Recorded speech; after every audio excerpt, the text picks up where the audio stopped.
revisar que los costos y gastos cumplan con los requisitos para su aceptación en la declaración de renta. Entonces, en principio, pues tenemos el artículo 107 del Estatuto Tributario, que establece que para que, digamos, las expensas necesarias pues sean aceptadas fiscalmente, deben cumplir unos presupuestos esenciales, que conocemos como tener relación de causalidad, necesidad y proporcionalidad con la actividad productora de renta del contribuyente. Pero además de ellos deben cumplir otros requisitos que vamos a ver a continuación.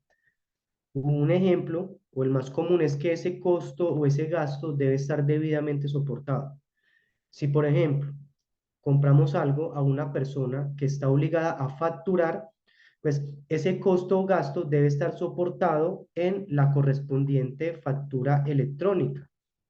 Si ese costo o gasto lo tenemos con una persona que no está obligada a facturar, nosotros como adquirentes del bien o servicio debimos elaborar el documento soporte en adquisiciones con sujetos no obligados a facturar.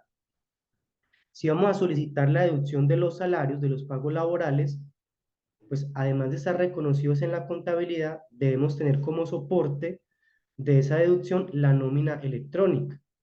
Entonces, es muy importante que el correspondiente costo o gasto esté debidamente soportado.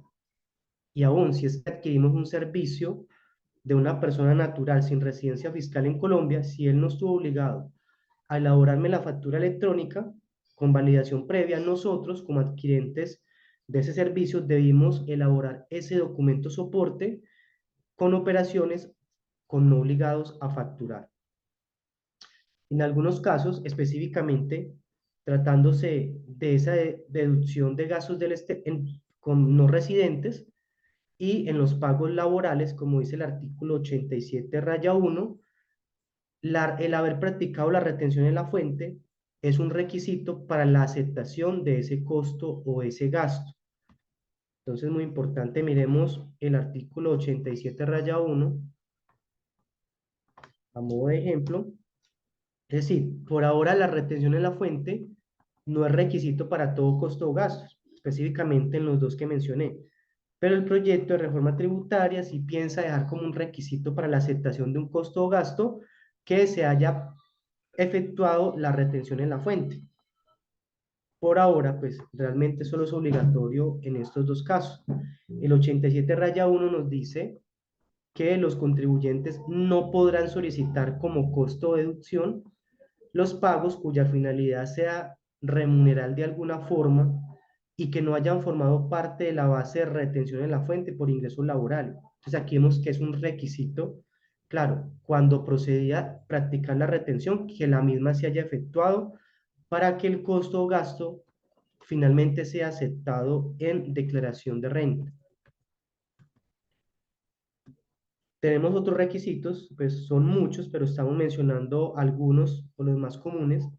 Muy importante, que esto suele pasarse por alto, y es revisar quiénes son mis proveedores, porque el artículo 88 del Estatuto Tributario establece que no se reconocerán ni como costo ni como deducción esas compras que fueron efectuadas a contribuyentes que la DIAN haya calificado o declarado como proveedores ficticios o insolventes. Inclusive en la misma página de la DIAN encontramos ese listado de esos contribuyentes que la DIAN catalogó como proveedores ficticios e insolventes. Si yo tengo un costo o gasto de 2024 con algún proveedor, así yo tenga factura electrónica, pero ese proveedor está en esa lista de proveedor ficticio o insolvente, ese costo o gasto no es aceptado fiscalmente y el IVA que pueda estar asociado a esa factura o a ese proveedor declarado como ficticio e insolvente tampoco es aceptado como un IVA descontable. Es importante revisar esa lista. Tratándose de los gastos o pagos por honorarios, pues el artículo 108 del Estatuto Tributario establece que, y el decreto reglamentario 1625 del 2016, que si el valor de ese honorario en el mes es igual o superior a un salario mínimo, entonces para que me acepten ese gasto o ese costo, yo tengo que tener el soporte de que el beneficiario del pago haya efectuado el aporte a la seguridad social. Si el valor en el mes es inferior al salario mínimo, es deducible y no requiero de ese soporte, pero es un requisito para la deducción de honorarios. En este artículo 1.2.4.1.7 es donde me dice que si el valor es inferior a un salario mínimo, pues no requiero ese soporte de la seguridad social. Ya había compartido el artículo 115 raya 1 en materia de deducción de impuestos, que nos dice primero que son los devengados contablemente. Ahí hay unos requisitos. Además de estar devengado contablemente, el artículo 115 raya 1 establece que esos impuestos devengados contablemente, ejemplo en 2024, deben pagarse antes de presentar la declaración de renta para que sean aceptados fiscalmente. Por ejemplo, tengo el costo o gasto, el gasto del impuesto de industria y comercio devengado en contabilidad en el año 2024. Para que se me acepte como deducible en declaración de renta del año grabable 2024, pues yo debí presentar ahora, en 2000 o en 2025, presentar la declaración de industria y comercio y pagarla por tardar en 2025 antes de presentar la declaración de renta. Ese es el requisito que nos dice el artículo 115 raya 1. Pasa lo mismo con los pagos laborales, pasa lo mismo con prestaciones sociales y los aportes para fiscales. Dice, se aceptan en el año o periodo grabable que se devengue. Es decir, si está reconocido en contabilidad en 2024, no lo puedo restar en 2025 cuando se paga, sino en 2024 cuando quedó el devengo contable, siempre y cuando los aportes para fiscales e impuestos se encuentren efectivamente pagados previamente a la presentación de la declaración inicial del impuesto sobre la renta.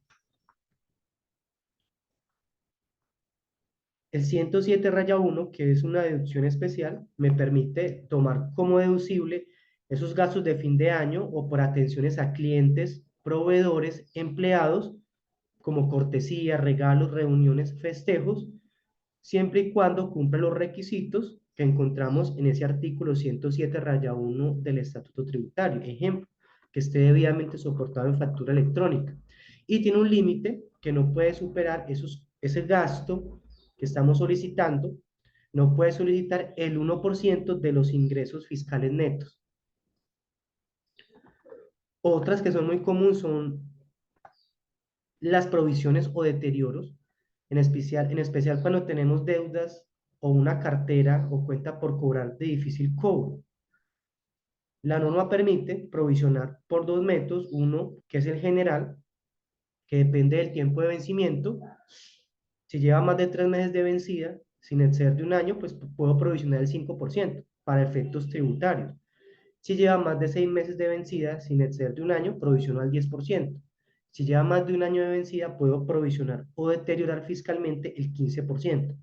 O está la provisión individual de cartera, que nos permite provisionar hasta el 33% del valor individual, del valor nominal de esa cuenta por cobrar. Entonces, sí hay unos límites y unos requisitos que encontramos acá en el decreto reglamentario para que yo pueda solicitar fiscalmente la deducción por deterioro o provisión fiscal de las cuentas por cobrar a los clientes. También sabemos que hay un límite a los pagos en efectivo o bancarización que debemos cumplir y que hay dos límites en ese artículo 771 raya 5. Uno de ellos, la 100 VT.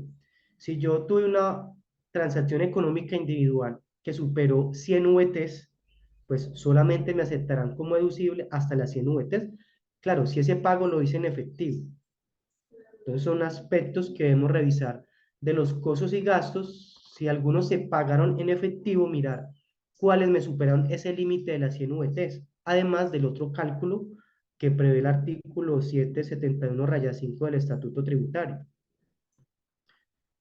Bueno, vamos, entonces es importante revisar primero que en materia de costos y deducciones, pues hayan quedado devengados contablemente en el año o periodo grabable 2024, de acuerdo a la regla de realización del costo o gasto, artículos 59 y 105 del Estatuto Tributario. Y segundo, que se cumpla de manera específica los requisitos particulares que la norma tributaria estableció para cada uno de esos costos o gastos.